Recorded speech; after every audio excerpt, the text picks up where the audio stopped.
Good afternoon and thanks for joining us. The two youth charged with second-degree murder in the death of Daina Gauthier made their first court appearances Tuesday morning. A 16-year-old boy and a 15-year-old girl were arrested on Thursday, and charged with second-degree murder. Around 2 a.m. the same day, police responded to a reported stabbing in the unit block of 14th Street East in Prince Albert and found 27-year-old Daina Gauthier with serious injuries. She was transported to hospital and later pronounced deceased. The two are scheduled to reappear in court August 17th for bail hearings. Police say there are no additional suspects in this investigation. Prince Albert police are investigating the death of a 46-year-old man. His body was found in the 1200 block of Cook Drive. No other details about what happened have been released. An autopsy is scheduled for tomorrow, and police say they will be working on Cook Drive for the next while, so residents can expect a police presence. Police are also renewing requests for public assistance in the disappearance of June Johnson.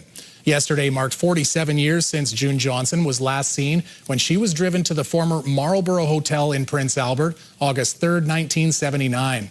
She's described as 5'4", about 130 pounds, with brown eyes and black hair. Police continue to investigate and are asking for anyone to submit tips through Crime Stoppers or through police. 5 people are dead after 3 separate collisions that took place between Saturday and this morning. This is the most recent crash near Hanley, where a single vehicle rolled and went into the ditch, leaving 1 person dead. On Saturday, another single vehicle rollover on George Gordon First Nation left 3 people dead, a 42-year-old woman and 2 43-year-old men. 2 other occupants in the vehicle were taken to hospital. On the same day, a 34-year-old woman from Saskatoon died in a crash on Highway 16 northwest of Maymont, and another occupant of the vehicle was taken to hospital. RCMP say the past 2 months account for 30 out of the 54 fatal collisions so far this year in Saskatchewan. We've never, not to my recollection, I can't recall ever having a June, July, and that's like this, and we're just into the first 4 days of August, so very concerning for us. RCMP say alcohol was involved in 43% of the crashes since June 1st. The search for a woman and a dog in the South Saskatchewan River has been suspended. On Friday, members of the Saskatoon Fire Department started searching for the pair in the water. Crews scoured the riverbank from land and by boat. The dive team also searched the water with crews using sonar scans to help find the woman and the dog. The operation continued over the weekend, but today the fire department said despite their efforts, neither have been found and that the search would be suspended pending new information.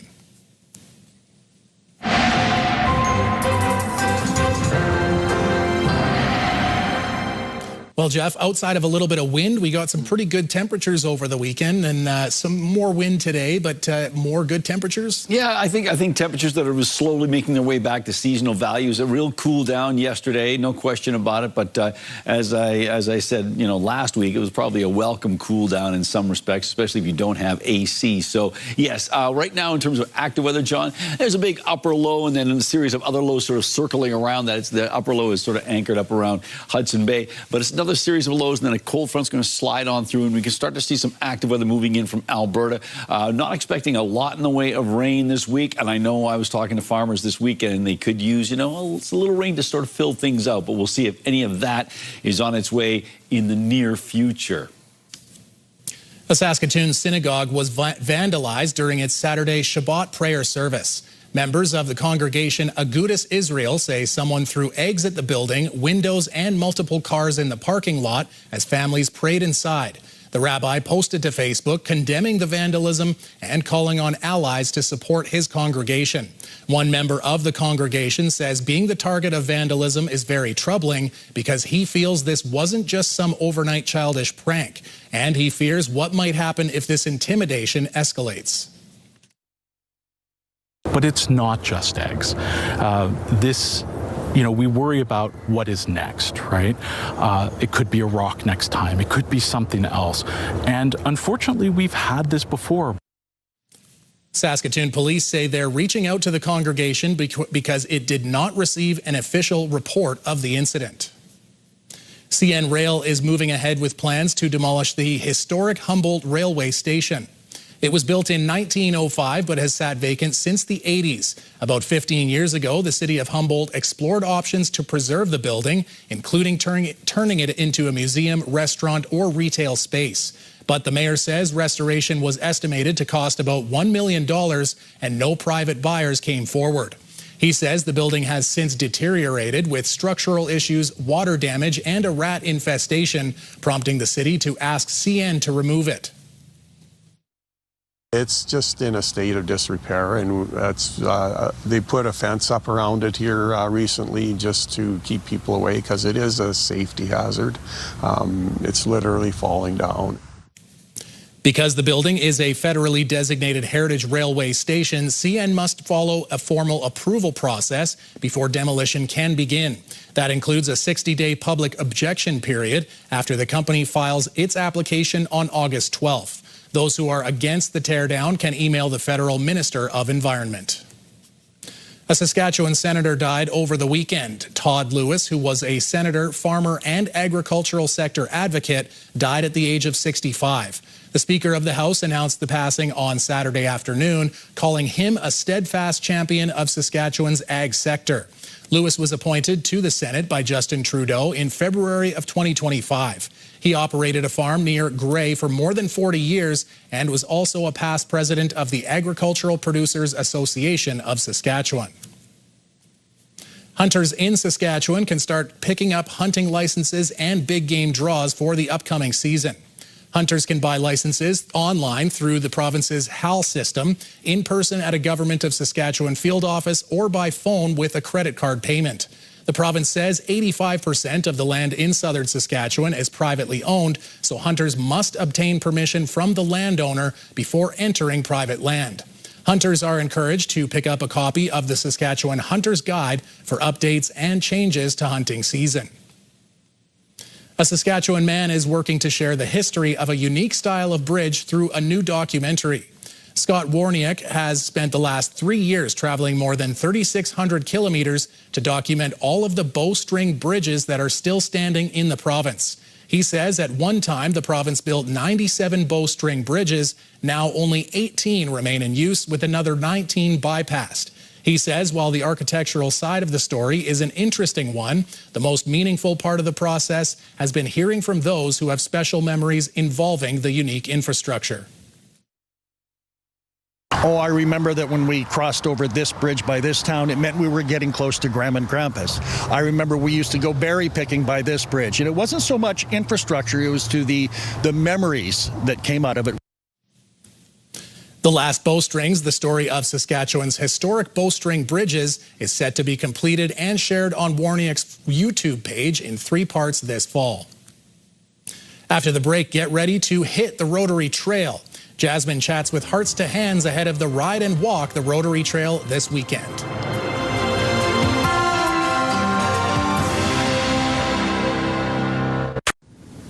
Joining me is Patience from Hearts to Hands to talk about the upcoming run and walk on the Rotary Trail that she's helping to organize. So what is the purpose of this run and walk event? Well, the purpose of the Run and Walk, the Rotary Trail event, is just to bring the Prince Albert community together.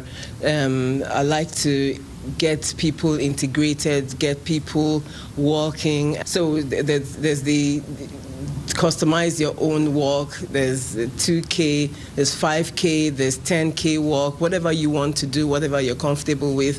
Just challenge yourself and just come out and meet the members of your community. Just have a beautiful social event together. What motivated you to want to host a community networking event like this? I've always loved community. Hearts to Hands, the members of Hearts to Hands too, they share the same vision, and we're very passionate about community. And we know the value of people coming together.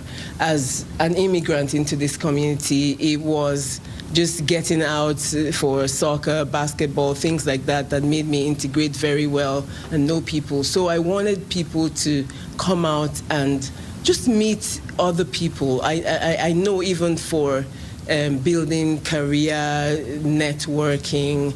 It's a very good thing. Social events are huge in making people integrate and just love their community. Is this an all ages event? Oh yes, yes. Everyone just come out. There's going to be freezes, so it's from babies, bring your neighbors, your colleagues. I even want it to be, I'd love to see offices come together, wear uniform T-shirts, just come out, and churches, everyone, just come out as individuals, come out as groups, come out as friends, come out as family. It's for everyone. So cute. Is there also a biking option if you don't want to run or walk, or how does that work? Of course, there is a biking option. So there is you can do 5K if you want, but the options offered the 10K bike, there's the 15K, so that would be like 2.5 going and coming, 15K will be 7.5 going and coming, and then there is the option to ride around the Rotary Trail, 23 kilometers. And so that everyone who does that will definitely get the prize. So yes, there's that option. I did it last week. I almost died. So it's a little bit of a challenge then, if you're feeling like doing something and exercising. Exactly. Everyone should just challenge themselves. So this event is twofold. It's coming together as a community, come meet your community, but it's also a day to just challenge yourself and see what you can do so that the rest of the year you can continue and building on that challenge. Thank you. If someone wants to show up for the run, the walk, or the bike, where should they go, and when is it going to be happening? Saturday, the 8th of August, 9 a.m. We're stretching it to 1 p.m., but I'm sure many people can finish within the hour or max 2 hours. So, but it's starting 9 a.m. We start off in front of Alfred Jenkins Field House. That's where it starts.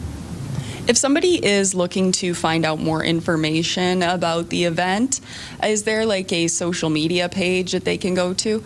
Yes, that's Hearts to Hands. So it's HEART, Hearts with an S, number 2, and Hands, HANDZ at the end. So Hearts to Hands, and then there are flyers all over the city. If you go to the Alfred Jenkins Center, there are flyers that have QR codes that you can scan. But it's also a drop-in. You can drop in. We only want you to register so we know who we are expecting, because we have some goodies for people. Just join in. I promise you, you will never regret. You will just have so much. We're expecting it to be a very joyful, just exciting times for families. So just drop in and join the fun and party. Hey, well, sounds like you got a lot of planning ahead of you. So thank you for coming in and speaking with me about it. Thank you so much for the opportunity. Thank you. Still to come on CTV News, Jeff's weather forecast to kick off the Prince Albert exhibition. And the provincial government announces it will cover the cost of a specific medication.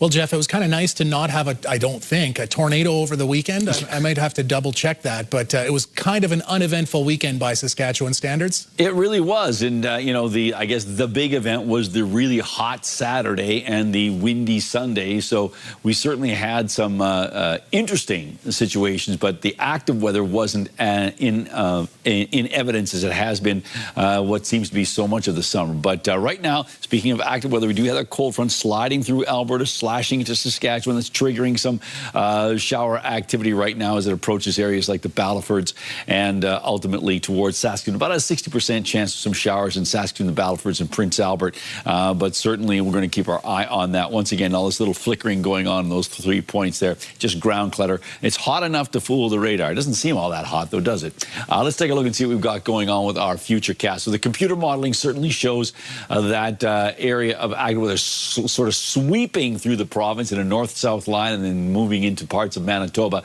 And in behind it, some scattered showers. So certainly some places might get some rain. And in some respects, welcome rain. 13 degrees for Spiritwood overnight tonight. A slight chance of showers for the Battlefords. 13 degrees as well. 12 under clear skies for Candle Lake. They might see a bit of cloud as things go on. Birch Hills, 13 degrees, the same for Rostern. 12 degrees, the expected overnight temperature in Nipawin, and that's true of Melfort as well. Melfort's overnight situation, cloudy skies, or at least partly cloudy skies. We've got ourselves 21 degrees tomorrow for Spiritwood, 22 in the Battlefords, 21 in Candle Lake and Birch Hills and Rostern, and 21 with a chance of some showers tomorrow in Nipawin as that system sort of slides on by, and mainly cloudy skies in Melfort, and 21 degrees. Here we go with the situation for Prince Albert and area. 60% chance of showers tonight. Winds out of the northwest to 20, but backing off. But those winds really pick up tomorrow. And as you can see, so wind gusts up to 50 kilometers an hour on Wednesday. 21 degrees for a high, so it's about 4 degrees below seasonal. Mainly cloudy skies. And here's the 7-day outlook for the Gateway City. 17 degrees on Thursday, so a cool Thursday and a slight chance of showers on Thursday as well. But temperatures bounce back a little bit. Not to where they would seasonally be this time of year, but 21 degrees on Friday with mainly sunny skies, mainly sunny, and 22 on Saturday, mainly cloudy, and 21 on Sunday. Monday, mainly cloudy and 22, and ditto that for Tuesday. So that's how things are shaping up for the next 7 days for Prince Albert and area. And as I look at that, Jeff, I was thinking to myself, well, if you're going to be down at the exhibition grounds, you're going to want to maybe cover up or come up with, a sunscreen or some way to stay cool. I was instantly thinking of, remember Space Jam, and Bill Murray had that kind of umbrella hat that he had on, and I thought... Well, I think Bill Murray's worn that more than once, but those umbrella hats, I think, are pretty darn popular. And, I would have thought that would be great, but maybe 50K wins that might have to bolt it onto your head. Exactly, just do a little Frankenstein action. Just get some bolts and you're good to go. That's what it's looking like. Other than that, looking like some good weather for the exhibition. Yeah, looks not bad. Yep. All right, Jeff. Well, women's hockey's Holy Grail is set to visit Prince Albert for the first time ever tomorrow when Caitlin Willoughby brings the Walter Cup to the Arthauser Centre. Willoughby and the Montreal Victoire won the 2026 Walter Cup over the Ottawa Charge, making Willoughby the first Saskatchewan-born player to lift the trophy. She played with the Prince Albert Northern Bears before joining the University of Saskatchewan Huskies, where she won Rookie of the Year. Willoughby was traded from Toronto to Montreal before the start of last season. Her day with the trophy will include a public celebration at the Arthauser Centre from noon until 2 Wednesday for pictures and autographs. Team Saskatchewan's under-19 women's baseball team wrapped up the national championship on Sunday with some hardware around their necks. The 2026 Women's 19U National Championship took place over the weekend at Cairns Field in Saskatoon. 7 teams, including Saskatchewan, competed representing their home provinces. Saskatchewan finished the round robin in 2nd place, but a loss to Ontario left them in the bronze medal game. Team Quebec won the gold medal, beating Ontario 10-0, while Saskatchewan handily won 3rd place with a 15-5 win over Alberta. Organizers say the game continues to grow across the country. Here in Saskatoon, we've had a girls' baseball zone for about 12 years now, and every year it keeps growing bigger and bigger and bigger. So we want to put on these events so we can, grow the game in the province and here in Saskatoon, let the young female baseball players look up to these girls that are playing now and see what's possible. The 2027 19U Women's National Championship will also take place in Saskatoon. Do you have a community event you would like to promote? Or maybe you'd like to draw attention to your organization. Let your local CTV station help you spread the word. Contact us at 306-922-6020 or email panews@ctv.ca. You can appear on CTV Prince Albert's News at 5 and get your message to our viewers.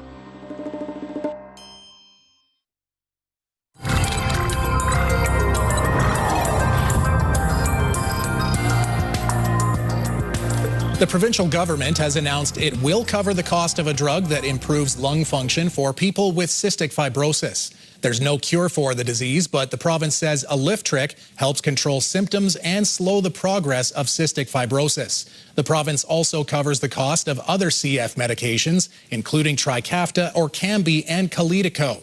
Patients must be at least 6 years old and meet the medical criteria to be covered. The Canadian Cystic Fibrosis Registry says around 150 people in Saskatchewan and about 4,500 in Canada are living with CF. 2 people who contracted cyclosporiasis in the U.S. have died in Michigan. State health officials say both deaths involve patients with significant underlying health conditions that may have been impacted by the illness and dehydration. The illness is not usually life-threatening, but U.S. health officials say there have been cases in 45 states. The outbreak has been linked in part to lettuce from Mexico. All right, Jeff, we've had some interesting conversations here, but in baseball, especially the dog days of summer, they have real interesting conversations. Let's tag along. You have never used shampoo? Never. In your life? Never. Not when you were a kid? No, just a bar of soap in the shower. That's all I need. You use shampoo? Yeah. Why? Doesn't everybody else? I don't know. It's just a bar of soap. It's simple. All you need is a bar of soap. Cleans it perfectly. I mean, feel how soft this is. It's just a bar of soap. All right. Nice and soft. Yes. See? It's a secret. All right, you can tell that Baltimore Orioles color commentator Ben McDonald is, they're in almost last place, so they're filling some time, but he's admitting he's never used shampoo. His colleague Kevin Brown likely has used it. Later on, McDonald said he would try shampoo if the Orioles hit a grand slam in the game, but they got thumped 8-0, Jeff, so color guy's sticking with his soap. Do you have a favorite baseball commentator? You know, look, it's hard not to say Vin Scully. Okay. You know what I mean? That's fair. I go with the fictional ones from movies like Bob Uecker and John Candy. Bob Uecker's a real guy, though.